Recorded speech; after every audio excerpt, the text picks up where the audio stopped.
I have grown up hearing the phrase, blood is thicker than water.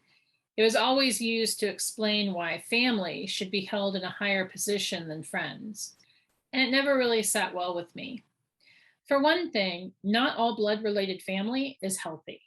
One should not have to stay connected to family that causes pain to one's psyche, nor should one hold an abusive family member on a pedestal simply because of an accident of nature. For another thing, it doesn't take into account chosen family. These are the friends in our lives who are connected with us on a deeper level than just acquaintances. For some of us with problematic families of origin, it is our chosen families who save our lives and give us hope. I have a long hallway here in my house, and I've done a gallery wall of favorite 4x6 photos all the way down it. Every photo up there has family in it, my family. Not blood related, not all of them, but every single person in those frames I consider family. There are, of course, pictures of the people I'm related to based on DNA and partnerships. My partner, his family, my mom and uncles, my dad, my brother and sister-in-law, my sister and niece. And then there are the people I'm related to based on heart connections.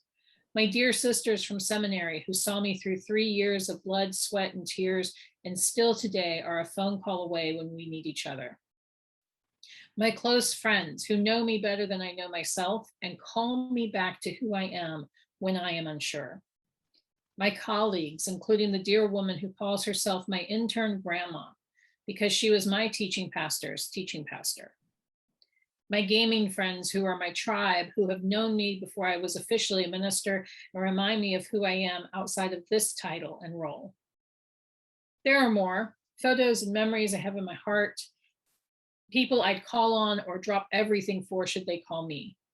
I'm a huge believer that family is more than blood, more than DNA, more than contractual agreements such as marriage and adoption. This time of year is often all about family. We gather for Thanksgiving. We gather for the winter holidays, Hanukkah, Yule, Christmas, Kwanzaa. We gather even when we don't always want to gather with those who are our family. And there is a trend among my generation, and more so in the generation behind mine, of having a Friendsgiving in November.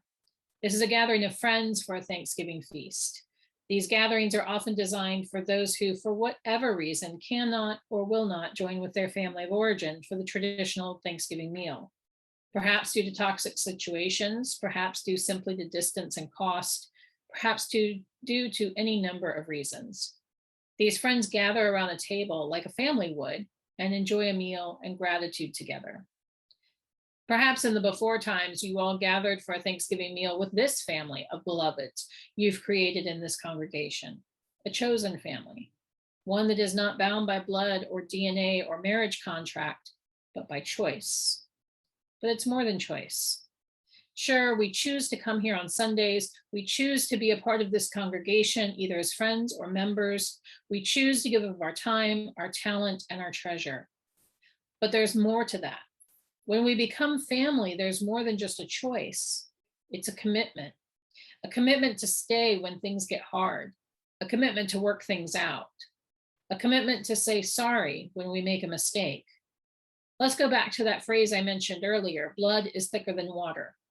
Now, I saw a write-up once that gave me a moment of pause. And I will say that I've struggled to find out if this is true, and I have not been successful. And I debated whether or not to even mention it, but I think the sentiment is still true. And like all of our proverbs, there are various oral traditions surrounding it. What I read was this: the quote is not just blood is thicker than water. Instead, it's the blood of the covenant is thicker than the water of the womb. Let me say that again. The blood of the covenant is thicker than the water of the womb. Well, now that puts a whole different spin on it, doesn't it? I read this and see it as the covenants we make are stronger than the ties that bind us to family. And that's huge. Why? Why is that important? First, let me explain a bit about the difference between covenant and contract. And I use the term contract here because familial bonds are a type of contract. Obviously, marriage and adoption legally creates families and involve contracts. And I'm lumping in DNA family here in this concept of contract because there are laws around DNA-related family. So contract. A contract states very clearly what each person entering the contract agrees to do or not do. It's an agreement, a choice. If it's broken, it's broken. A new contract has to be created if the parties wish to continue. Chris and Lisa Cree compare contract and covenant this way. Quote, with a contract, if one agreeing party does something in violation of the contract, then it is considered broken. The whole contract becomes null and void. Basically, the signers of a contract agree to hold up their ends as long as the other signatories hold up theirs too. The signers of a contract agree to hold up their ends as long as the other signatories hold up theirs too. All it takes is one person breaking the contract and the other parties can just walk away. A beloved community, that does not make. So what's the difference? First, let's go back to the Crees. This is the rest of their statement. Quote, with a covenant, both parties agree to hold up their ends regardless of whether the other party keeps up their part of the agreement. A violation of a covenant by one party doesn't matter as far as the other party's responsibility to continue to do what they agreed to do. They hold up their part of the covenant regardless. We as Unitarian Universalists are a covenantal faith. Covenant is what we do. Our statement of principles begins with, quote, we, the member congregations of the Unitarian Universalist Association, covenant to affirm and promote. It's how our bylaws as an association start. It's the core of who we are. But it's not just creating covenants that make us a covenantal faith. Martin Buber says that we as humans are promise-making, promise-keeping, promise-breaking, and promise-renewing creatures. We're going to screw up. We just are. So why is covenant important? Because it doesn't rely on both parties holding to the agreement or promise. It means that when we screw up, when we make mistakes, we come back to the table and try to work it out. It does not mean we excuse bad behavior. It does not mean we open ourselves up to abuse. It means that when things get tough, we will do what we can to repair that. We will look within ourselves to see where we might have broken that covenant and then come to see how we can repair what is broken. It means saying, I'm sorry, and what can I do to restore our relationship? And then it means doing that. Covenant means that we understand we are going to screw up, that we are going to smush each other's toes and hearts, that we are going to rub up against one another in the ways that only family can. And it means that we aren't going to just throw our hands up in the air and leave when the going gets tough. It means we come back. We say we're sorry. We say when something has hurt us, and we do our best to repair it. Because at the core of covenant is relationship. And that, my friends, makes a beloved community. Lisa Ward shares this about covenant. A covenant is not a definition of a relationship. It is the framework for our relating. A covenant leaves room for chance and change. It is humble toward evolution.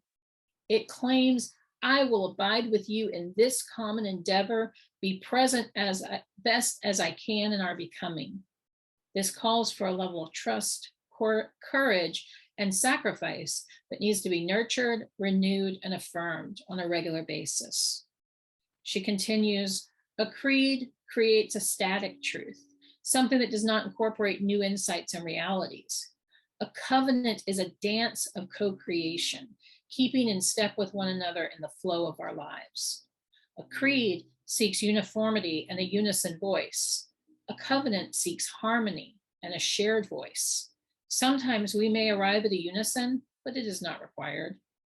A creed gives authority to the statement. A covenant gives authority to shared intention. A creed creates an us and them. A covenant invites relationship. A creed is a prescription that must be relied on. A covenant relies on the treasures of shared truth. The overall trust within this covenant is the truth, capital T, something which no one person can fully see, yet something which each and every person can come to know in glimpses, in another story, in epiphanies. Truth is ever changing in our seeking to understand because of our limited perspectives. We grow into a sense of the meaning of all things when we take our journey seriously with full heart and full mind. The courage within this covenant is in the acceptance and celebration of life with all of its challenges, pain, ironies, and joys. And the sacrifice within this covenant is in letting go of dogma, of assumptions, of control, and giving over to a greater wisdom which comes to us in bits and pieces. The task of this covenant is to take responsibility for the freedom we espouse. We know that we are interconnected and that what we do creates ripples of hope or despair, of affirmation or negation.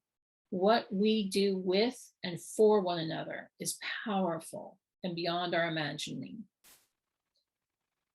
The key to covenant is, as Ward says, that covenant invites relationship. We can't do this alone. Covenant needs relationship. It's at the core of it. For me, it's why chosen family is so important and so vital in our world. Chosen family is bound together by covenant, not contract. Chosen family, whether one or two of our closest friends or our entire congregational community, is what can give us hope when hope is hard to find. It is those connections, those ties that bind, where we can borrow strength to continue on the journey. Emma Merchant, a UU youth in Central Ohio, in talking about covenant, says it this way: we make the choice to stay stuck together, even when we don't even want to be in the same room. But we always come back to the table because we choose to be together. Through thick and thin, we have chosen love. And in hard times, struggling times, times that we face every day, we come together even closer. We make the choice to listen to each other. We make the choice to pick each other up, and we make the choice to love each other. Wise words from our UU future, my friends. We choose love. We make the choice to stay stuck together even when we don't want to be in the same room. Not because we have to, based on familial connections, but because we have entered into covenant together. What a powerful statement. What a powerful truth to live into. What a powerful form of love. That is the love that can move mountains. And that is the love that can heal our world. There's a phrase used at the end of some of the UUA's Tapestry of Faith education programs. It is set around a closing circle, each person in the circle placing their hand in the hand of the person next to them and saying, I put my hand in yours so that together we can do what I cannot do alone. That is so powerful to me. It is the statement of what covenant is. We're in this together. I put my hand in yours so that together we can do what I cannot do alone. Amen. Blessed be, and may it ever be so.